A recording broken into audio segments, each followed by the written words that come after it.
नमस्कार, अपना प्रदेश उत्तर प्रदेश उत्तराखंड देख रहे हैं आप। मैं हूं आपके साथ पूजा मोहन पांडे। बुलेटिन की शुरुआत बड़ी और अहम जानकारी के साथ करेंगे जो कि सोनभद्र से सामने आ रही है। सोनभद्र से बड़ी खबर, अहम जानकारी आपको दे रहे हैं। जिलाधिकारी टीके शिबू सस्पेंड हो गए हैं। सोनभद्र जिले के जिलाधिकारी टीके शिबू सस्पेंड कर दिए गए। भ्रष्टाचार के मामले में डीएम को सस्पेंड किया गया है।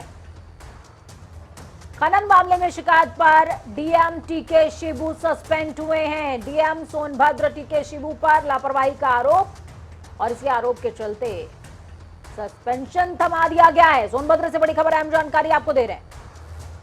इस खबर पर ज्यादा जानकारी के लिए अनूप हमारे साथ में जुड़ चुके हैं सोनभद्र से। अनूप, क्या कुछ अपडेट? अनूप, अगर आप तक मेरी आवाज पहुंच पा रही है तो पहले पूरा मामला बताइए तमाम दर्शकों को, उसके बाद बताइए अपडेट क्या है।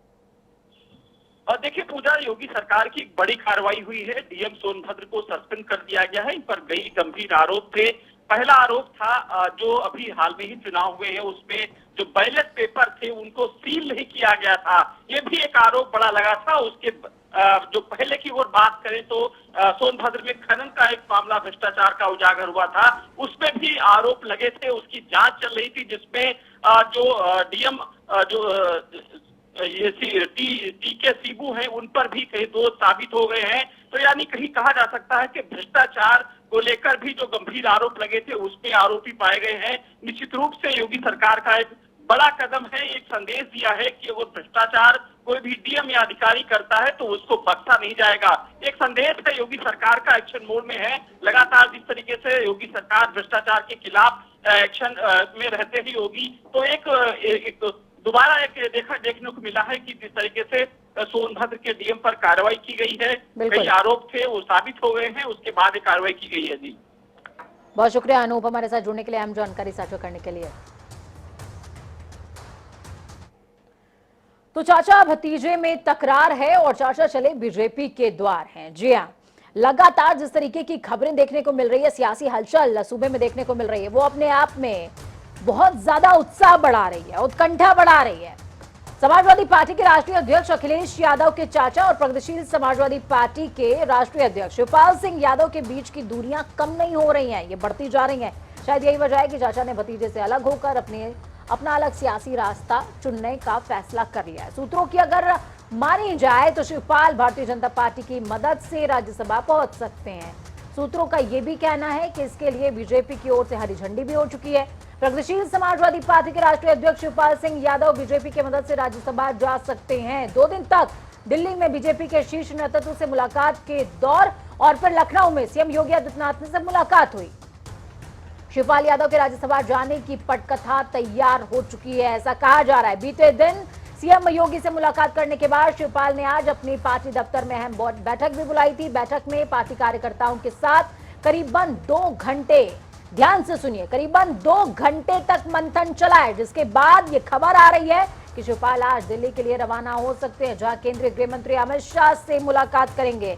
माना यह भी जा रहा है कि शिवपाल अपने बेटे आदित्य यादव को प्रसपा की कमान सौंप सकते हैं और वो खुद बीजेपी के सहयोग से राज्यसभा जा सकते हैं। और आपकी टीवी स्क्रीन पर तमाम वो विकल्प हैं जिनको शिवपाल यादव अपना सकते हैं।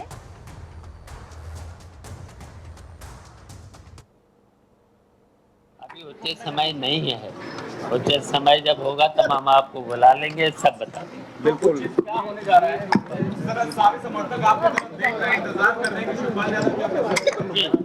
सारे समर्थक इस वक्त नजरें लगाए हुए हैं, क्या संदेश देना चाहेंगे आपको हमारे जरिए? मुझे कुछ नहीं कहना है, चाहे परेशान हो, जब हम प्रेस बुला लेंगे तब बोल देंगे। कल मुख्यमंत्री से मुलाकात हुई है, क्या बात हुई उसमें? शिष्टाचार भेंट है।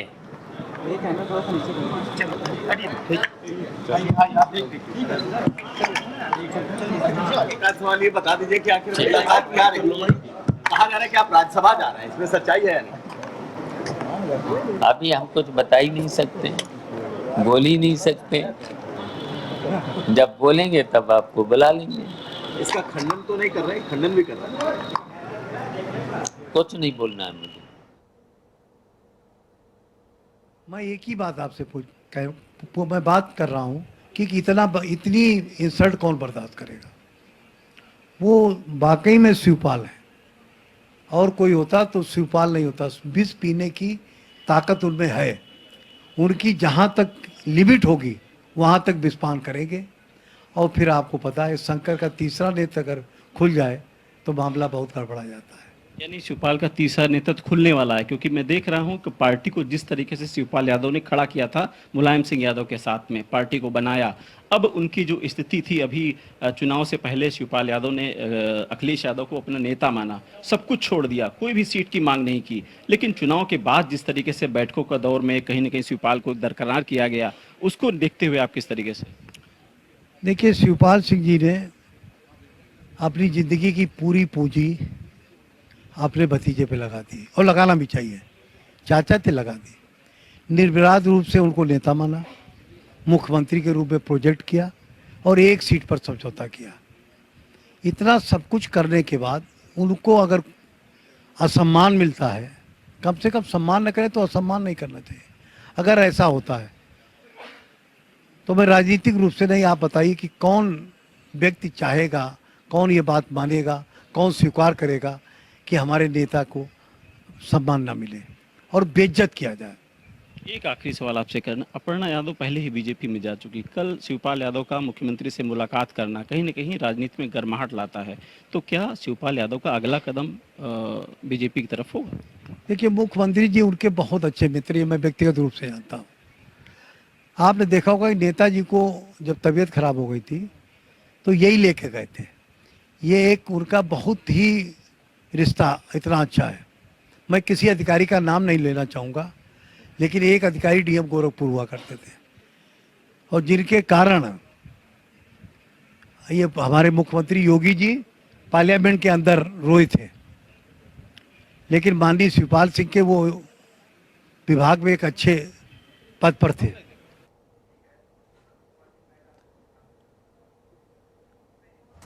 चलिए, तौकीर हमारे साथ में ग्राउंड जीरो से लाइव जुड़ चुके हैं।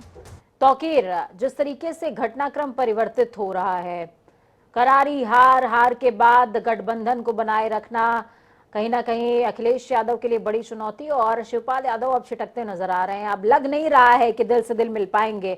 और सबसे बड़ी बात यह कि सियासत में शिष्टाचार भेंट का ये जो खेल होता है, ये बहुत जोरों से चल रहा है इस समय राजधानी में।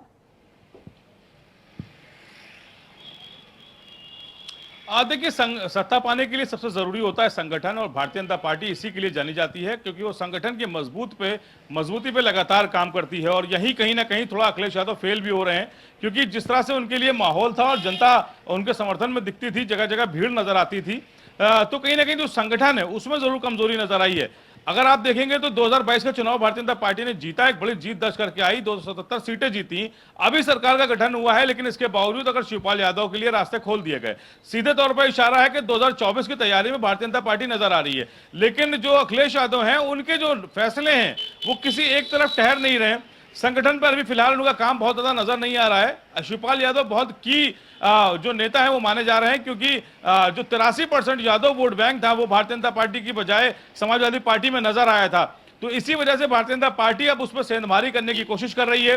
लेकिन चुनौती अखिलेश यादव के लिए भी है कि वो उस वोट बैंक को अपने साथ साधे रहे और 2024 के चुनाव में कुछ दूसरे या बदले हुए परिणाम नजर आए। लेकिन जो भारतीय जनता पार्टी है वो लगातार संगठन की मजबूती जिस तरीके की बात तौकीर आप कह रहे हैं, जिस तरीके की बात आप कह रहे हैं, तो क्या ये मान लिया जाए कि अखिलेश यादव ने अपने आप को बैकफुट पर ला लिया है 2024 के चुनावों को देखते हुए? यही वजह है कि वो शिवपाल यादव को बहुत आसानी से जाने देंगे, या फिर अंदर खाने कुछ मंथन चल रहा है जिसकी खबरें हमें 102 दिनों में नजर आएंगी? देखिए, अगर सूत्रों पे बात करें, क्योंकि सूत्र आधारित खबरें जो होती हैं बहुत पुख्ता नहीं होती, लेकिन अगर उन पर यकीन करें तो कहीं ना कहीं जो शिवपाल यादव हैं वो थोड़ा सा अल्टीमेटम भी दे चुके हैं समाजवादी पार्टी को कि अगर 2 से 3 दिन में समाजवादी पार्टी की तरफ से कोई फैसला नहीं लिया जाता है या उनको उनके कद के हिसाब से जगह नहीं मिलती है समाजवादी पार्टी में, तो वो आगे का निर्णय लेंगे, यानी कि भारतीय जनता पार्टी का पूरी तरह से दामन थाम सकते हैं। तो जो तस्वीरें दिख भी रही हैं वो भी इस तरह से हकीकत को बयान कर रही हैं कि शिवपाल यादव मिलकर जरूर आए, दिल्ली भी गए, मुलायम सिंह से भी चर्चा की होगी जाहिर तौर पर कि वो क्या कदम उठाएं अगला, क्योंकि जिस तरह से पार्टी में चाहे वो समाजवादी पार्टी विधायकमंडल की बैठक हो या फिर सहयोगी दलों की बैठक हो, शिवपाल को किनारे किया गया, उनको न्योता नहीं दिया गया। और 2 बजे एक लेटर जारी किया गया और शाम को एक बैठक बुलाई जाती है सहयोगी दलों की, जिसमें कहा जाता है कि सभी सहयोगी दल पहुंचे। तो फिलहाल इस तरह की जगहों में शिवपाल यादव को कद तो नजर नहीं आता। शिवपाल यादव उत्तर प्रदेश की राजनीति में एक बड़ा स्तंभ माने जाते हैं। मुलायम सिंह के साथ राजनीति शुरू की, पार्टी को खड़ा किया, कई बार मुख्यमंत्री बनाया भाई को, तो बड़ा कद है उनका और उसको इस तरह से आप नहीं ले सकते कि आप 2 बजे कोई लेटर जारी करें और 5 बजे पार्टी में आप एक बैठक बुला लें और शिवपाल यादव से मौजूद हो। तो फिलहाल इस तरह से किसी इन्हीं वजहों से जो शिवपाल यादव नाराज भी नजर आए थे। जनता टीवी से खास बातचीत में उन्होंने ये कहा भी था कि उन्हें किसी तरह का न्योता नहीं दिया गया और ऐसे इसीलिए वो इस तरह के जो गठबंधन के जो दल हैं उनकी बैठक में शामिल होने नहीं जा रहे हैं। बिल्कुल, तो उनकी नाराजगी बिल्कुल जायज तौकीर। और जिस तरीके से कार्यकर्ताओं का साफ तौर पर कहना है, वो साफ तौर पर कह रहे हैं कि जब तक वो विष का पान कर सकते हैं करने की कोशिश करेंगे, लेकिन जब पारा हाई होगा और जल स्तर जो है वो सर के ऊपर जाएगा तो एक्शन लेना पड़ेगा। बहुत शुक्रिया तौकीर हमारे साथ जुड़ने के लिए, अहम जानकारी साझा करने के लिए। तो तौकीर जिस तरीके से बता रहे हैं उससे साफ इस तरफ इशारा है कि कहीं ना कहीं 2024 के खेल से समाजवादी पार्टी अपने आप को पीछे लेती नजर आ रही है। महंगाई मुक्त भारत अभियान, जी हां, कांग्रेस का हल्ला बोल जारी है। मुख्य विपक्षी दल के तौर पर उभरने की कवायद कांग्रेस की जारी है और इसी कवायद में मुद्दा बना है महंगाई। पेट्रोल डीजल की बढ़ती कीमतों के खिलाफ कांग्रेस आज देश भर में प्रदर्शन करती नजर आई। इसी कड़ी में दिल्ली में कांग्रेस सांसद ने विजय चौक पर प्रदर्शन किया। प्रदर्शन में राहुल गांधी समेत तमाम कई दिग्गज नेता शामिल हुए। प्रदर्शन के दौरान कांग्रेस नेताओं समेत कार्यकर्ताओं ने मोदी सरकार के खिलाफ जमकर नारेबाजी करी। इस दौरान राहुल गांधी ने कहा, आज यहां हमारे कांग्रेस के सांसद और हर राज्य में हमारे नेता पेट्रोल और डीजल के दामों में बढ़ोतरी के खिलाफ प्रदर्शन कर रहे हैं। हमारी मांग है कि पेट्रोल और डीजल के दामों में बढ़ोतरी को रोका जाए। इसका असर गरीबों पर हो रहा है। गैस सिलेंडर के दाम दोगुने हो गए हैं। इतिहास में कभी ऐसा नहीं हुआ। कांग्रेस का ये प्रदर्शन उत्तर प्रदेश और उत्तराखंड में भी देखने को मिला, जबकि कई जिलों में इस प्रदर्शन का कोई असर नजर भी नहीं आया है।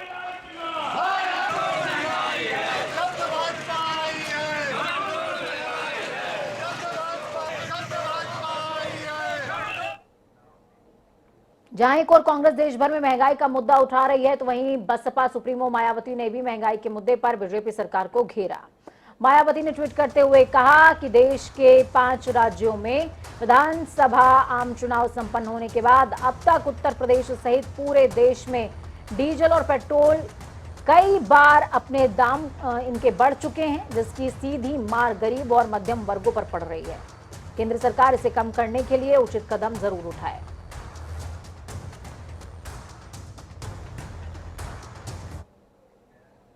वहीं पेट्रोल, डीजल और रसोई गैस की बढ़ती कीमतों को लेकर कांग्रेस ने आज हल्द्वानी के बुद्ध पार्क में केंद्र और राज्य सरकार के खिलाफ धरना प्रदर्शन किया। तो वहीं कांग्रेस ने लगातार बढ़ती महंगाई को लेकर आरोप लगाया कि केंद्र सरकार पेट्रोल, डीजल और रसोई गैस की बढ़ती कीमतों को रोकने में नाकाम साबित हो गई है। कांग्रेस ने गैस के खाली सिलेंडर की माला पहनाकर अपना विरोध जताया है और कांग्रेस कार्यकर्ताओं ने कहा कि जब तक रसोई गैस और पेट्रोल डीजल की कीमतें कम नहीं हो जाती, तब तक केंद्र और राज्य सरकार के खिलाफ विरोध प्रदर्शन इसी तरीके से जारी रहेगा। हमारे राष्ट्रीय स्तर से जो यहाँ उत्तराखंड में भी चल रहा है, ये महंगाई के मारे इतनी महिलाएं, क्या हम लोग सब लोग परेशान हैं। गैस के दाम बढ़ गए, राशन पानी, तेल, पेट्रोल, डीजल, हर चीज की इतनी महंगाई बढ़ गई, लोग त्रस्त हैं और इतने परेशान हैं कि आज गैस देख लीजिए, अब 13 तक पहुंच जाता है, 1300 और बढ़ गया है। लोग इतने परेशान हैं, क्या करें बताइए। और राशन कह रहे हैं हमने राशन बांट दिया, राशन बांटने से क्या है, किससे बनाएंगे खाना। और इतने आज आम जनता त्रस्त हो गई है। और मैं ये कहना चाहती हूँ महिलाओं के लिए, अब किचन में जाना दुश्वार हो गया। चीनी, तेल, मिट्टी का तेल, किसी चीज को लेकर चलो, पेट्रोल, डीजल, सभी हर चीज के दाम बढ़ गए हैं। हम बहुत परेशान हैं। वहीं यूपी बोर्ड की इंटरमीडिएट परीक्षा में अंग्रेजी का पेपर लीक होने के मामले में एसटीएफ की ताबड़तोड़ कार्रवाई जारी है। पेपर लीक मामले में अब तक बलिया के DIOS ब्रजेश मिश्रा समेत 22 आरोपियों को गिरफ्तार किया गया। गिरफ्तार आरोपियों में कई स्कूल के प्रबंधक और प्रिंसिपल भी शामिल हैं। इसके अलावा आज 5 लोगों की पेशी न्यायालय में हुई, जिन्हें 14 दिनों की न्यायिक अभिरक्षा में भेजा गया। एसटीएफ ने आरोपियों के पास से पेपर भी बरामद किए। आपको बता दें, बुधवार को दूसरी पाली में इंटरमीडिएट इंग्लिश का पेपर होना था, लेकिन परीक्षा से पहले ही दोपहर 12 बजे के करीब बलिया में पेपर आउट हो गया, जिसके बाद 24 जिलों में परीक्षाएं रद्द कर दी गईं। अब इन जिलों में 13 अप्रैल को इंग्लिश की परीक्षा फिर से आयोजित होगी। पेपर लीक के बाद से ही मुख्यमंत्री योगी आदित्यनाथ भी एक्शन मोड में आ गए। यूपी बोर्ड के 12वीं के अंग्रेजी का पेपर लीक होने के मामले में अब तक 22 आरोपियों की गिरफ्तारी हो चुकी है, जिनमें से सबसे चर्चित बलिया के DIOS ब्रजेश मिश्रा हैं। ब्रजेश मिश्रा के पास अकूत संपत्ति है। प्रयागराज के सिविल लाइंस हनुमान मंदिर के पास करोड़ों की कोठी, इसके अलावा झूसी में कई एकड़ उनका फार्म हाउस उसमें बना हुआ है। यूपी बोर्ड के पेपर लीक आउट मामले में एक DIOS प्रयागराज के रहने वाले ब्रजेश मिश्रा भी हैं, जिनके हम घर पर खड़े हैं। इस वक्त आप देख सकते हैं इनका घर जिस तरह से आलीशान बनाया गया है, यानी ये साफ माना जा सकता है किस तरह से ये विवादों में घिरे रहे। इसके अलावा इन पर कई संगीन आरोप भी लगाए गए। ऐसा कहा जाता है कि ब्रजेश मिश्रा पर पहले से ऐसे आरोप थे कि कई परीक्षा केंद्रों पर यानी नकल माफियाओं को मन मुताबिक परीक्षा केंद्र अलॉट करने का, प्लस ट्रांसफ़र पोस्टिंग पर भी कई आरोप लगे। अब ऐसे में जब पेपर आउट हुआ तो उस पर भी कई गंभीर आरोप लगाते हुए उनके पर भी जांच हुई है। हल्का कहीं उनको पहले गिरफ्तार कर लिया गया, वो हालांकि जेल में गए हैं। लेकिन जिस तरह की ये करोड़ों की संपत्ति है, ये प्रयागराज का सिविल लाइन सबसे पॉश इलाका कहा जाता है और इस इलाके में ये करोड़ों का घर बना। ऐसे ही उनका जौनपुर और कई इलाकों में घर बना है। लेकिन आप देखिए प्रयागराज का सिविल लाइन्स इलाका जहाँ पर इनका घर है, और इस जांच के दायरे में अब कई इनकी याकूब संपत्ति है, यानी इनसे कहा जाता है कि काले धन से कमाए हुए इनके पास पैसे हैं। उनके ऊपर कई जांच है, जो जांच के में साबित हुआ। कई बार इनके घर पर छापेमारी भी की गई थी। हालांकि छापेमारी में पैसे तो नहीं मिले, लेकिन इनके ऊपर कई संगीन आरोप लगे और आरोपों के में हमेशा से ब्रजेश मिश्रा घिरे रहे। इस बार उनकी गिरफ्तारी हुई है क्योंकि यूपी के बोर्ड के परीक्षा पेपर लीकआउट के मामले में ये भी एक आरोपी हैं। वीडियो जर्नलिस्ट विजेंद्र के साथ आनंद राज, जनता टीवी, प्रयागराज। चलिए खबरों में आगे बढ़ेंगे, बात उत्तराखंड की करेंगे। देहरादून से बड़ी खबर सामने आ रही है। उत्तराखंड में महंगी हुई बिजली। जी हां, उत्तराखंड विद्युत नियामक आयोग ने बिजली दरों की घोषणा कर दी है। प्रदेश में 2.68% बढ़े बिजली के दरों में वृद्धि हुई है। UPCL ने 10.18% दाम बढ़ाने की मांग की थी। BPL उपभोक्ता श्रेणी के उपभोक्ताओं पर 4 पैसे का इजाफा। 100 यूनिट तक घरेलू उपभोक्ताओं के टैरिफ में जो बढ़ोतरी है वो नहीं होगी, चार्ज फिक्स रहेगा। तो बड़ी खबर, अहम जानकारी आपको दे रहे हैं। चलिए इस खबर पर ज्यादा जानकारी के लिए अजीत काम्बोज हमारे साथ में देहरादून से लाइव जुड़ चुके हैं। अजीत, लगातार सवाल सरकार के ऊपर उठते रहे हैं कि सबसे ज्यादा विद्युत उत्पादक प्रदेशों में से एक उत्तराखंड, जो यूपी को भी बिजली देता है, जो कई और राज्यों को बिजली देता है, वहां पर इस तरीके की खबर सामने आती है कि दरों में वृद्धि हो गई है। अपने ही क्षेत्र में कंट्रोल नहीं है दामों पर।